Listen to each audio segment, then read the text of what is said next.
오늘 성경 말씀은 출애굽기 2장 11절에서 25절입니다. 본문은 모세가 그의 인생 제1단계에서 2단계로 넘어가는 전환 과정을 보여줍니다. 11절에 보면 세월이 많이 흘러 모세가 어른이 되었습니다. 40년의 세월이 흘러 중년이 되었습니다. 아니 그의 생애 120세의 나이로 볼 때 아직 청년기에 불과했겠지만 애굽의 왕자로 자랐던 모세는 자신이 히브리인이라는 사실을 기억하였습니다. 그리고 그의 정체성 인식은 정의 실현이라는 구체적인 사례로 드러났습니다. 모세는 애굽에서 궁중교육을 받았습니다. 당연히 정의를 기반으로 하는 윤리, 도덕이 주요 과목이었을 것입니다. 그러나 제국에서 말하는 정의는 어디까지나 힘에 근거한 정의였습니다.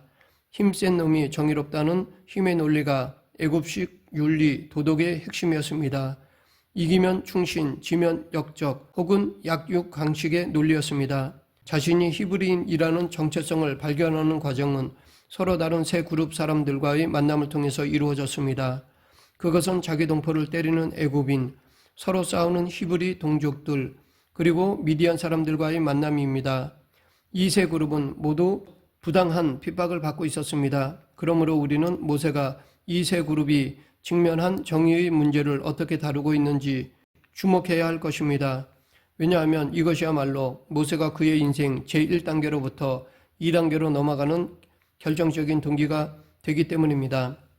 오늘 본문 11, 12절 모세가 장성한 후에 한 번은 자기 형제들에게 나가서 그들이 고되게 노동하는 것을 보더니 어떤 애굽 사람이 한 히브리 사람 곧 자기 형제를 치는 것을 본지라 좌우를 살펴 사람이 없음을 보고 그 애굽 사람을 쳐 죽여 모래 속에 감추니라. 장성한 모세가 어느 날 왕궁 바깥에 나가 강제 노역에 시달리는 히브리 동포들을 보았습니다.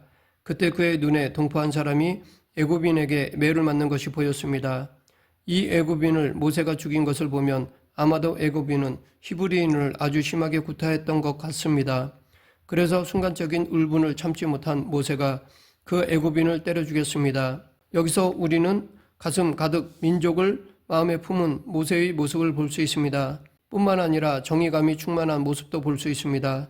즉 불의한 현실을 그냥 지나치지 않는 의혈남아 모세를 볼 수 있습니다. 애굽에서 받은 최고의 교육이 행동으로 나타난 순간이었다고 할 수 있습니다. 분명히 모세는 불의를 좌시하거나 묵과하지 않는 위대한 정의감과 결연한 용기가 있었습니다. 강한 사람이 약한 사람을 핍박해서는 안 된다는 고든 의식이 있었습니다.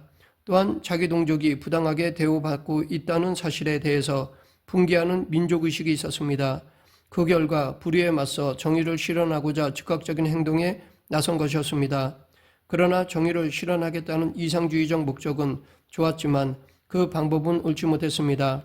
자기 주먹의 힘만 믿고 사람을 죽였습니다. 설사 그것이 자기 동족에게 가해진 만큼의 고통에 상응하는 동의 복수적인 차원이라고 할지라도 살인은 정당화될 수 없습니다. 이것은 나중에 입법자로서의 모세가 규정해 놓은 율법, 즉 사람을 쳐 죽인 자는 반드시 죽일 것이니라 라는 조항에 직결되는 중대 범죄였습니다.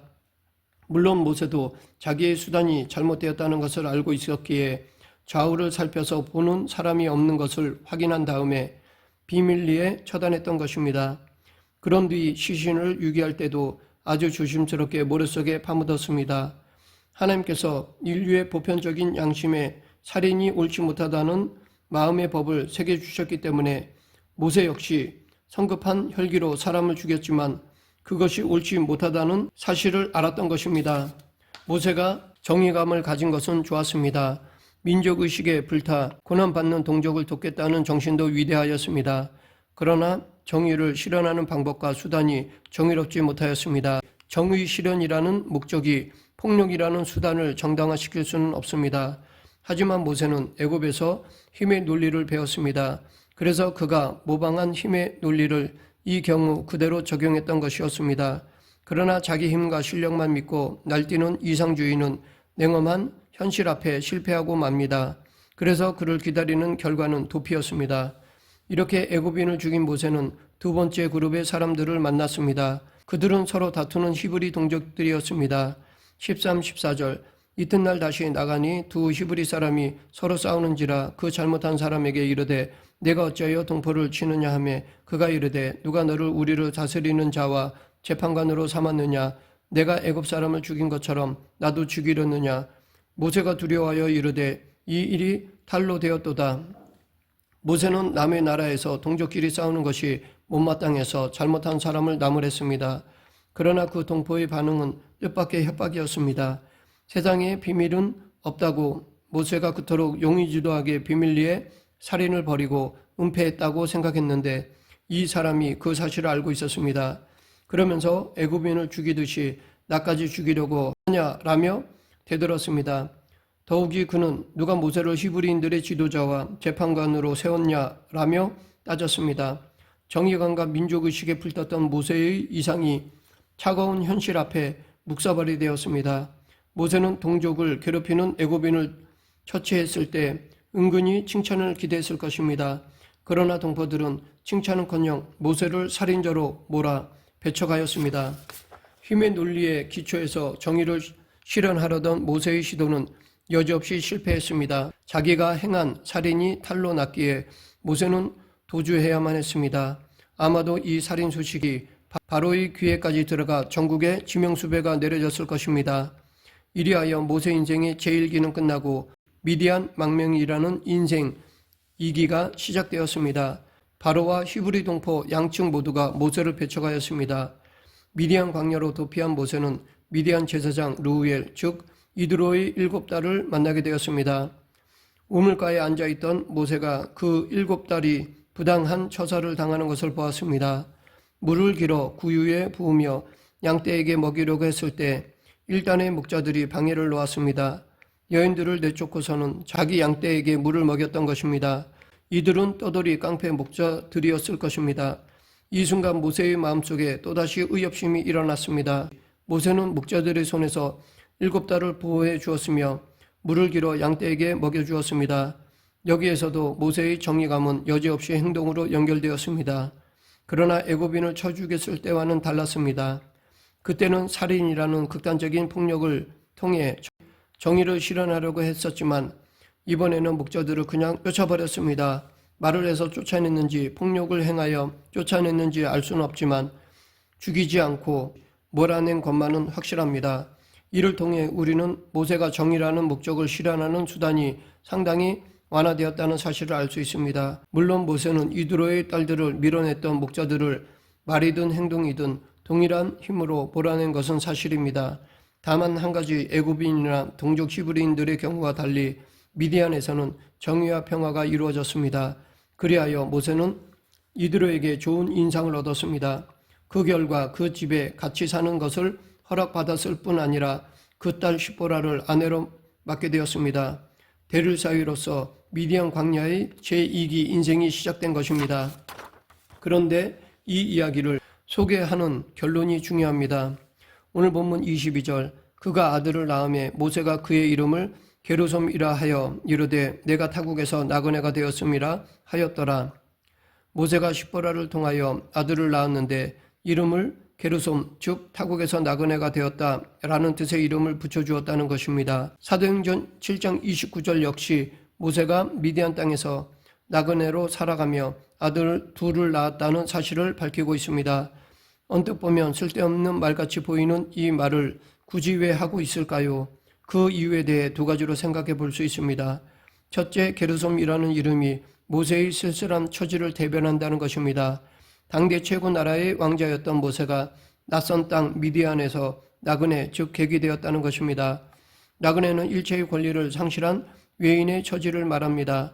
어떤 특권이나 기득권을 다 상실하고 변방의 주변으로 밀려난 신세가 되었다는 것입니다. 이것은 동시에 히브리인들이 애굽 땅에서 나그네가 되었다는 민족적인 운명으로서도 읽을 수 있습니다. 미디안이나 애굽은 본향이 아닙니다. 일시적으로 떠도는 객지일 뿐입니다. 둘째, 모세가 아들을 둘씩이나 두고 미디안에서 나그네로 살았다는 것은 원대한 이상을 버리고 평범한 소시민이 되었다는 것입니다. 민족주의니 정의 실현이니 하는 원대한 이념이나 주의 주장, 이데올로기를 다 접어버리고 이름 없는 소시민으로 머물렀다는 것입니다. 이것은 힘의 논리를 포기하고 인간의 무기력을 절감했다는 뜻이기도 합니다. 계속해서 시간이 흘러서 또다시 상황이 바뀌어졌습니다. 23절 여러 해 후에 애굽 왕은 죽었고 이스라엘 자손은 고된 노동으로 말미암아 탄식하며 부르짖으니 그 고된 노동으로 말미암아 부르짖는 소리가 하나님께 상달된지라. 히브리인들을 가혹하게 탄압하던 애굽 왕이 죽었습니다. 그러나 이스라엘 사람들의 고통은 점점 더 커졌습니다. 성경은 여기서 부르짖다라는 말을 반복하므로 히브리인들의 고통이 얼마나 컸던가를 보여주고 있습니다. 그런데 중요한 것은 하나님께서 이 울부짖는 소리를 들으셨다는 것입니다. 그들의 부르짖는 소리가 하나님께 상달되었다는 것입니다. 24, 25절 하나님이 그들의 고통 소리를 들으시고 하나님이 아브라함과 이삭과 야곱에게 세운 그 언약을 기억하사 하나님이 이스라엘 자손을 돌보셨고 하나님이 그들을 기억하셨더라. 여기에서 중요한 말은 들으시고 기억하시고 돌보시고 생각하셨다라는 것입니다. 개역 성경의 표현대로 하자면 권념하셨다는 것입니다. 즉 하나님께서 모세와 이스라엘 백성들이 나그네 생활을 청산할 수 있는 탈출의 시기가 왔다는 말입니다. 오늘 본문은 모세의 인생 2기를 집약하고 있기 때문에 중요합니다. 모세는 분명 애굽에서 위대한 교육을 받았습니다. 그래서 원대한 이상을 품었습니다. 자유와 해방, 정의와 평화 등에 대한 숭고한 가치관도 지녔습니다. 그러했기에 모세는 부당하게 학대받는 동족을 좌시할 수 없었습니다. 을분을 느껴 용감하게 나섰습니다. 우리는 이런 모세를 행동하는 지식인이라고 볼 수 있습니다. 또한 모세는 동포끼리 다투는 히브리 사람들에게도 간섭했습니다. 나름대로의 확고한 애국애족 철학과 이상이 있었습니다. 이러한 모세의 숭고한 이상주의를 히브리서 11장 24절부터 26절에서는 믿음으로 모세는 장성하여 바로의 공주의 아들이라 칭함을 받기를 거절하고 도리어 하나님의 백성과 함께 고난받기를 잠시 죄악의 낙을 누리는 것보다 더 좋아하고 그리스도를 위하여 받는 수모를 애굽의 모든 부하보다 더 큰 재물로 여겼으니 이는 상주심을 바라봄이라 라고 말하고 있습니다. 이렇게 모세는 애굽의 왕자로서 누릴 수 있는 특권을 거부하였습니다. 자기 동족을 위하여 받는 고난과 수모를 애굽의 모든 부귀영화보다 더 소중하게 여겼습니다. 그러나 그런 모세의 이상은 어떻게 되었습니까? 실패했습니다. 이렇게 모세처럼 지금의 노동운동이나 인권운동 혹은 민주화나 사회주의 운동을 하는 사람들의 이상은 높고 아름답습니다. 그러나 현장에 들어가면 이상만 가지고서는 절대로 안 된다는 이상과 현실의 괴리를 절감합니다. 이런 괴리감이 벌어지는 이유는 인간의 본성이 약하기 때문입니다. 인간은 전적으로 타락하였기에 이상이 현실 앞에 맥을 못 추고 타협하거나 변질하는 쪽으로 나아가는 것입니다. 우리는 이 사실을 인류 역사 속에서 어렵지 않게 찾아볼 수 있습니다. 모세 역시 인간 평등이나 정의 평화가 단순하지 않다는 사실을 체험했습니다. 말씀을 맺겠습니다. 모세는 애굽인들과 히브리인들로부터 모두 배척을 당했습니다. 그로 인해 처음 40년 동안 아주 특별한 사람이었던 모세는 이제 자신의 무능을 절감하는 아무것도 아닌 사람이 되었습니다. 이것은 애굽에서 받은 제국주의 교육을 버릴 때가 되었다는 것을 보여줍니다. 힘으로 힘을 제압할 수 없다는 현실을 인정할 때가 되었다는 것을 보여줍니다. 이렇게 하나님께서 모세의 실패를 통해 당신의 사람으로 만들어 가셨습니다. 이렇듯 우리도 이상과 현실의 괴리로 인한 실패를 통해 하나님은 당신의 사람으로 만들어 가십니다. 그러하기에 우리는 실패를 그냥 실패로만 보아서는 안 될 것입니다. 그 안에서 하나님의 뜻, 목적을 구해야 할 것입니다.